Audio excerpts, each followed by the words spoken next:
જાણવું છે તમારે કંઈક નવું જાણવું છે તો યોર્સ પોડકાસ્ટ ગુજરાતી ક્લિપ્સ લઈને આવ્યું છે તમારી માટે શોર્ટ્સ ક્લિપ. તો કોમેન્ટ અને સબસ્ક્રાઇબ કરવાનું નહીં ભૂલતા. એ બધા જ ડિરેક્ટરનો આભાર માનવો છે તો કોનો માનશું? આભારની યાદી તો મારી બહુ જ લાંબી છે. સૌથી પહેલાં ચિરાગ ત્રિપાઠીનો હું આભાર માનું છું, કારણ કે એમણે મને નટરાણી થિયેટરનો રસ્તો મને બતાવ્યો, મને નિસર્ગ ત્રિવેદી સાથે મુલાકાત કરાવી. મારા સૌથી પહેલાં મેન્ટોર નિસર્ગ ત્રિવેદી, કે જેમણે મને સ્ટેજ ઉપર ઊભા રહેતા, સ્ટેજ ઉપર ચાલતા શીખવાડ્યું. એના પછી અભિનય બેંકર, જેમણે મને એક્ટિંગમાં બહુ જ બધું શીખવાડ્યું છે, કેરેક્ટરાઇઝેશનથી લઈને બોડી લેંગ્વેજથી લઈને. એ પોતે પણ કેટલા ઉમદા કલાકાર છે, એમની પાસેથી પણ હું ઘણું બધું શીખ્યો છું ને એમણે પણ મને બહુ જ સારા પાત્રો આપ્યા છે. અદિતિ દેસાઈ છે, એમણે પણ મને જે કમર્શિયલ ટિકિટ બારી પર ચાલતા નાટકો જે છે, કસ્તુરબા, અકુપાર, અગ્નિકન્યા, જેમાં મને ખૂબ ચેલેન્જિંગ પાત્રો એમણે મને આપ્યા છે. એટલે અદિતિ દેસાઈ છે. મલ્લિકા સારાભાઈ છે, ઓફકોર્સ, જેમણે કડક બાદશાહી નાટક, એને કે જે નાટકની અંદર મેં ક્રાઉડ આર્ટિસ્ટથી શરૂઆત કરી હતી અને એ જ નાટકમાં મને લીડ રોલ આપ્યો. સો મલ્લિકા સારાભાઈ છે. અભિષેક શાહનો હું બહુ જ આભારી છું. કૃષ્ણદેવ યાજ્ઞિકનો તો હું આભાર માનું એટલો ઓછો છે.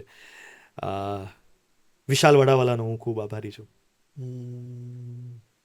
વાહ, જેમને તમને લાઈફમાં આટલો સપોર્ટ કર્યો. અમને, હું તો એવું જ કહું છું કે નવા ટોપિક ઉપર બહુ સારા કેરેક્ટરમાં અમે તમને બહુ જ જલ્દી જોઈએ. તો હવે સૌથી પહેલી ફિલ્મ કઈ આવવાની છે? હમણાં સમંદર ચાલી રહી છે, જેને ઘણા બધા દર્શકો ખૂબ પ્રેમ આપી રહ્યા છે. તો હમણાં તો સમંદર પર જ હું ફોકસ કરી રહ્યો છું, એના પ્રમોશન્સ જ ચાલે છે. આના પછી હાહાકાર નામની એક ફિલ્મ છે કે જેની અંદર બહુ મજા આવવાની છે. અમને શૂટ કરવાની તો બહુ જ મજા આવી છે અને એવી આશા છે કે લોકોને પણ બહુ જ મજા પડે અને લોકો હસીને ફરીવાર એમને કંઈક ગજબ કોમેડી ફિલ્મ જોવા મળે એવો પ્રયાસ છે હાહાકાર નામની ફિલ્મમાં. મયુર, જીવનનો ગોલ શું છે? અંતિમ ગોલ જો કહેવાય તો? યાર, એ ગોલ મારે હમણાં નહીં કહી શકું, પણ ગોલ તો બહુ મોટા છે, સપનાઓ બહુ મોટા છે, પણ પ્રયત્ન એટલો જ છે કે મજા કરતા રહીએ અને કરાવતા રહીએ. શું કેવું છે દર્શક મિત્રોને? દર્શક મિત્રોને બસ ગુજરાતી સિનેમાને તમે પ્રેમ આપતા રહો. અમે પ્રયત્ન કરી રહ્યા છીએ કે ગુજરાતી સિનેમા આગળ વધતું રહે અને નવી એ ઊંચાઈઓ પર પહોંચે.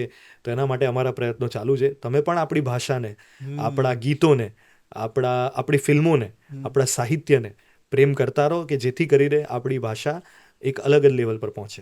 અને આવા સારા ટોપિક ઉપર પ્રયત્ન થઈ રહ્યા છે ગુજરાતી ઇન્ડસ્ટ્રીમાં. તો બસ આપણે વધારે કાંઈ જ નથી કરવાનું, એને પ્રેમ આપવાનો છે. હા, પ્રેમ આપો અને થિયેટર સુધી ખાલી જાઓ અને જો કેવા સારા પ્રયત્ન થઈ રહ્યા અને જાય જ છે. એટલે આપણા ગુજરાતના દર્શકોએ દિલ ખોલીને સારી ગુજરાતી ફિલ્મોને વધાવી છે.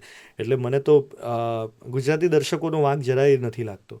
તમે જો સારી ફિલ્મ બનાવશો તો ગુજરાતના દર્શકો તો આતુર છે ગુજરાતી સારી ફિલ્મો જોવા માટે.